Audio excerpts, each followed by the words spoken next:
How to fix Messenger screen share sound not working.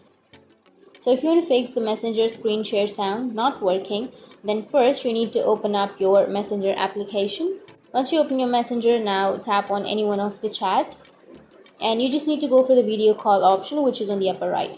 So tap on the video call and start your video call. Once you've started, on the bottom of your screen you will have a share screen option.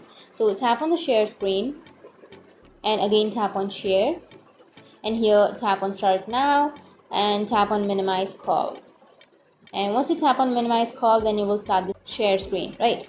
And what you need to do is you just need to go for the upper right, which has that three dots icon, and tap on call settings. Once you tap on call settings, you will have the option of audio output. So tap on audio output and then choose speaker. Once you choose speaker, then you will be able to have the sound. So that's how you can fix the Messenger share screen sound not working problem. And if you have any questions, feel free to comment below. Thanks for watching.